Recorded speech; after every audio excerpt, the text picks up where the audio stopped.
안녕하세요. 아우디의 모든 것 린드우드입니다. 오늘은 제 차량을 리뷰해 보려고 하는데요. 리뷰하기 전에 여기 풍경 한번 보여드리고 시작하려고 합니다. 보시면 여기는 제주마 방목지 성판악으로 올라가는 516 도로가 있는 곳인데, 이렇게 주차장에서 바로 한라산의 풍경을 보실 수 있고요. 제주 말들이 이쪽에서 자유롭게 풀을 뜯으며 방목되는 곳입니다.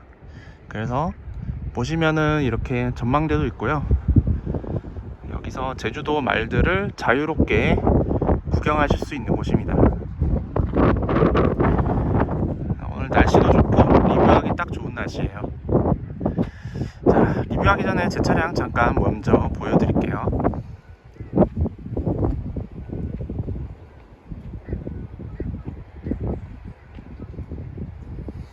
차량이 비록 구형이지만 디자인은 지금 봐도 질리지 않는 그런 이쁜 디자인이죠. 모델은 2015년식 B8.5 A4 35TDI 꽈트로 컴포트 에디션 모델이고요. 좀 더 자세한 내용은 리뷰를 하면서 설명드리도록 하겠습니다.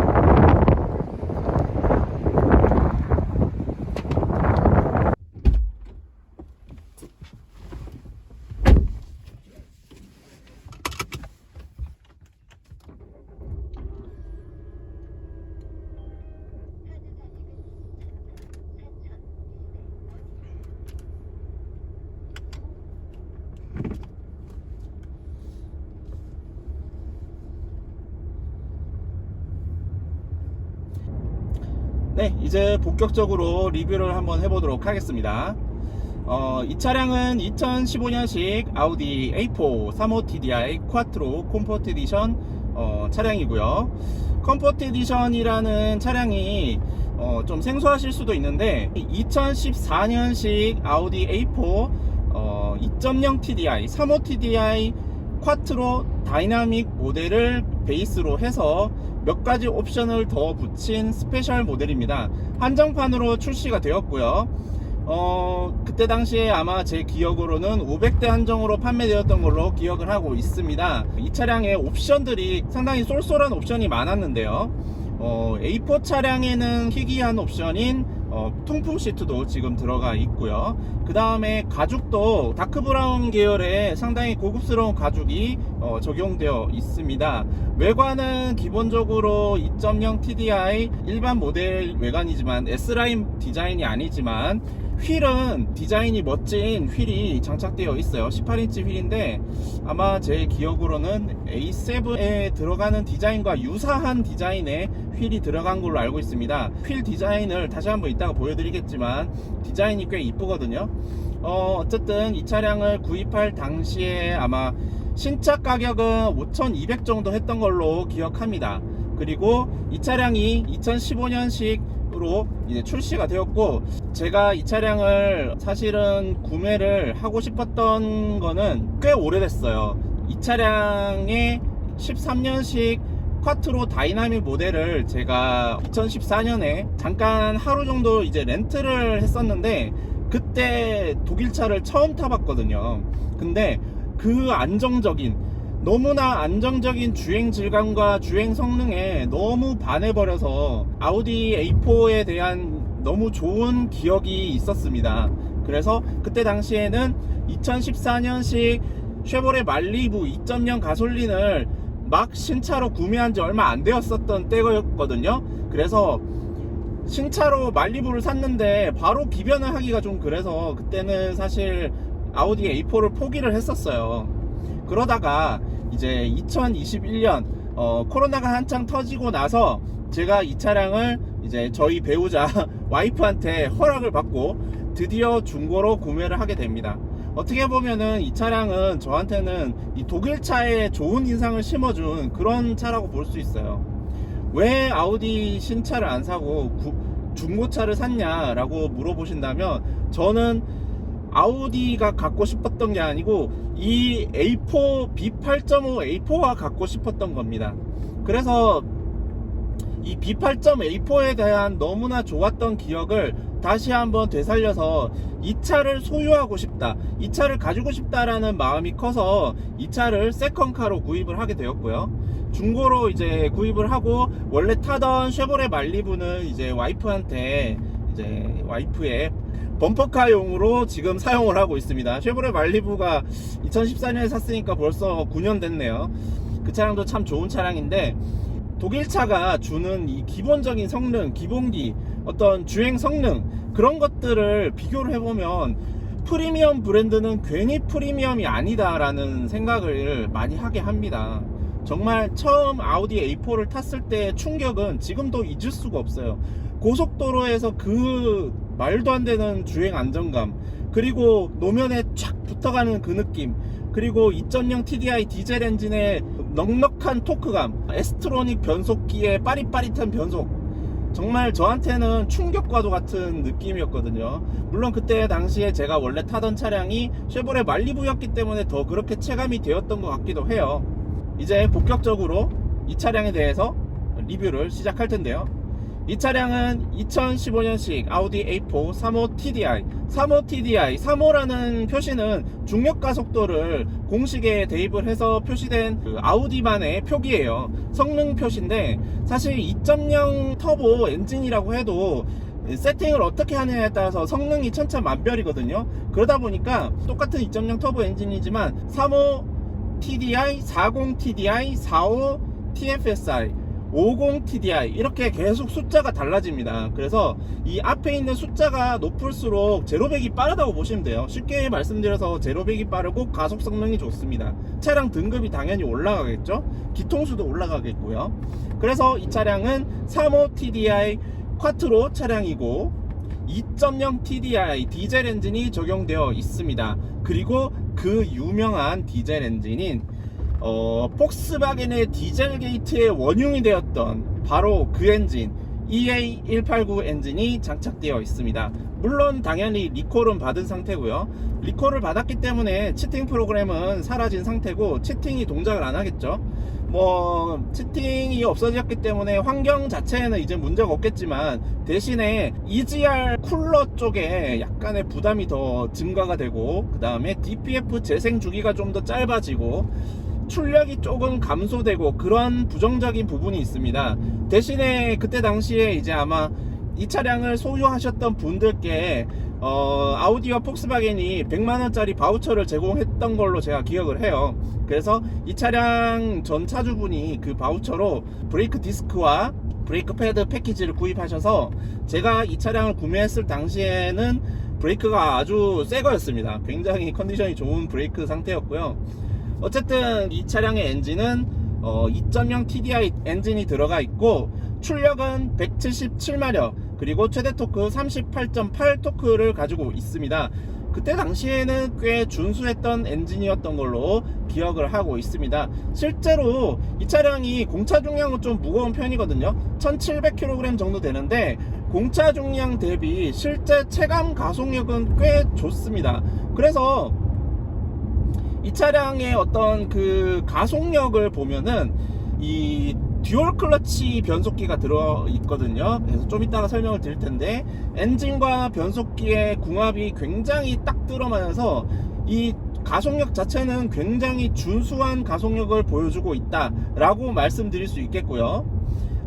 그리고 이제 변속기를 다시 설명을 드릴 텐데 변속기는 7단 듀얼 클러치 에스트로닉 DL501 젠2 변속기가 들어 있습니다. 2013년 이후에 생산된 아우디 차량들에 들어가는 에스트로닉은 거의 대부분 DL501 젠2로 보시면 되고, 사실 DL501 젠1은 정말 내구성 이슈가 많았거든요. 거의 90% 확률로 고장이 났었어요. 그런데 DL501 젠2부터는 확실히 변속 로직도 개선이 되고 그 다음에 내구성도 개선이 돼서 지금 이 차량이 지금 주행거리가 벌써 14만 9천이거든요. 근데 변속기 경고등이나 트러블이 한 번도 뜬 적이 없어요.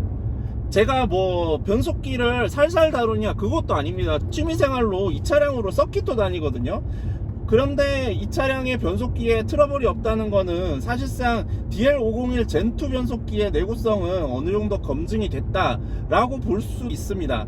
그래서 개인적으로는 변속기는 정말 마음에 드는 상태고요. 뭐 사실 구매하기 전에는 좀 많이 걱정을 했었습니다만, 제가 아우디에 관련된 여러가지 자료를 수집하고 분석하고 변속기 데이터와 엔진 데이터를 분석한 결과 이 차량은 적어도 엔진과 변속기만큼은 전혀 문제가 없다 라고 말씀드릴 수 있겠습니다. 잠깐 엔진 얘기가 나와서 다시 한번 말씀드리는데, 이 차량에 들어간 2.0 TDI 엔진은 정말 탱크 엔진으로 유명한 엔진이거든요. 정말 고장이 없는 엔진으로 유명하고, 실제로 역시 변속기와 마찬가지로 14만 9천 km 누적 마일리지를 달성하는 동안 엔진 관련 경고등도 한 번도 뜬 적이 없습니다. 누유도 없고 누수도 없었어요. 누수는 사실 뭐 워터펌프 쪽에 고질병이 있어서 누수가 되는 경우는 있습니다만은, 엔진 자체에서 누수가 되는 경우는 지금 없었고요. 그래서 10만 킬로 보통 넘으면 타이밍 벨트와 워터펌프를 교체를 해주는데, 예방정비 차원에서 제가 12만 킬로쯤에 한번 정비를 해줬습니다. 그래서 사실은 이 차량은 이제 앞으로 20만 대까지는 뭐 누유 누수 없이 튼튼하게 버틸 수 있지 않을까, 그런 기대를 하고 있고요. 어쨌든 이 차량 엔진과 변속기 정말 마음에 들고, 제가 이 차량을 구입하면서 가장 고민했던 부분이 과연 엔진과 변속기, 아우디가 워낙에 고질병으로 유명하다 보니까 그런 얘기를 많이 들었는데, 실제로는 아우디도 이렇게 좋은 엔진과 변속기가 있다라는 걸 사람들이 많이 알았으면 좋겠습니다. 물론 아우디 V6 엔진들이 정비성이 좀 안 좋고 가스켓이나 이런 것들이 빨리 노후되기는 합니다만은, 고출력 엔진들의 약간 트레이드 오프 같은 거라고 저는 생각을 해요. 그만큼 엔진에 열이 많이 발생을 하고 가스켓 같은 부품들이 빨리 노후되기 때문에 누유가 발생한다고 생각하거든요. 그에 비해서 2.0 TDI 엔진은 구매를 하실 때 전혀 고민을 안 하셔도 된다 라고 말씀드릴 수 있겠습니다. 에스트로닉 젠2 DL501 젠2 변속기가 지금 들어있는데, 일단 변속기가 엔진과 궁합이 상당히 잘 맞고요. 다이나믹 모드로 잠깐 둔 상태로, 자 다이나믹 모드로 두면 변속기 그 모드가 이제 스포츠로 바뀌고 RPM을 좀 더 많이 사용하는 식으로 세팅이 바뀝니다. 이 상태에서 악셀링을, 자 엔진 리스폰스가 지금 RPM이 정확하게 엔진 리스폰스, 엔진의 최대 그 토크가 나오는 시점까지 정확하게 지금 RPM이 유지되고 있지는 않아요. 아무래도 세팅이, 이 차량은 스포츠 주행을 위한 세팅이 아니라 일상에서 좀 편안하게 달리고 가끔씩 쏘고 싶을 때 원하기 때문에 그렇게 세팅한 걸로 보이는데, 엔진 출력이 지금은 조금 아쉽습니다만, 어쨌든 출력이 조금 아쉽지만 실제 체감 가속 성능은 꽤 좋다라고 말씀드릴 수 있겠습니다. 자, 그리고 스티어링 휠에 대해서 다시 설명을 드릴 텐데요. 스티어링 휠 같은 경우에는 이제 신형 아우디와 구형 아우디가 스티어링 시스템이 조금 바뀐 걸로 알고 있어요. 그래서 신형 아우디들 같은 경우에 예를 들어서 B9, A4나 C8, A6 같은 경우에는 스티어링 휠이 굉장히 스무스한 베어링이 돌아가는 느낌으로, 피제 스피너가 돌아가는 느낌으로 정말 부드러운 고급스러운 질감을 보여주는데, 지금 현재 B8.5, B8 A4 같은 경우에는 그 정도까지는 아니에요. 그 정도까지는 아니지만 그래도 나름 준수한 조향 필링을 보여주고 있고, 센터 필링도 꽤나 준수합니다. 하지만 이때 당시에 나왔던 차들 중에는 개인적으로는 벤츠 C클래스가 가장 좋았던 것 같아요. 동급 중에서는요. 그 다음이 아우디, 마지막으로 BMW. BMW는 사실 조향 필링이 좋다기보다는 회두성이 좋아서 이 조향에 따른 차량의 거동이 재빠른 거지, 조향 필링 자체가 좋다라고 보기 힘들거든요. 이거는 실제로 이 새 차량을 한꺼번에 타보시면 너무 확실하게 비교가 될 거예요. 물론 신형에 와서는 이제 또 순위가 달라지겠죠. C클래스도 신형이 나왔고, BMW도 G바디가 나왔고, A4는 이제 좀 있으면 풀체인지가 기다립니다만, 그 풀체인지가 나와봐야지 알겠죠. 그런데 B9 A4를 타보면 꽤 나름 조향 필링이 좋습니다. B9 A4나 아니면은 뭐 A5 신형 A5를 타봐도 조향 필링이 꽤 준수하고요. 자, 그리고 스티어링 감각 자체는 굉장히 이 스무스하고 부드러운데 회도성은 BMW한테는 뭐 당연히 안 됩니다. 그거는 제가 얼마 전에 전타 캠버각 영상을 올려드렸잖아요. 그걸 보시면 아시겠지만 아우디는 컨셉 자체가 주행 안정성입니다. 그렇기 때문에 조향 자체가 빠릿하지 않는 게 원래 컨셉이고, 조향이 빠릿하진 않더라도 정확하게 내가 원하는 만큼 주행 라인을 그릴 수 있다는 것, 내가 원하는 만큼 이 조향을 했을 때 차량이 움직여 준다는 것, 그걸 보장해 준다는 것 자체가 아우디의 컨셉이 되겠습니다. 그렇기 때문에 리뷰를 할 때는 이 아우디의 컨셉에 맞게 리뷰를 하는 게 저는 맞다고 보거든요. 그런 의미에서 이 차량의 세팅도, 지금 현재 이 차량이 MLB 플랫폼을 사용하고 있는데, 이 차량의 세팅도 정말 아우디스러운, 정말 아우디답게 잘 만들었다, 그렇게 잘 세팅한 스티어링 휠 필링과 조향 질감이라고 설명드릴 수 있겠습니다. 자, 그리고 브레이크 설명드릴 텐데, 브레이크 같은 경우에는 저는 항상 얘기해요. 폭스바겐 아우디 브레이크는 언제나 믿음직스럽다. 정말 그렇습니다. 폭스바겐 아우디 브레이크 중에 저를 실망시킨 적이 없는 것 같아요.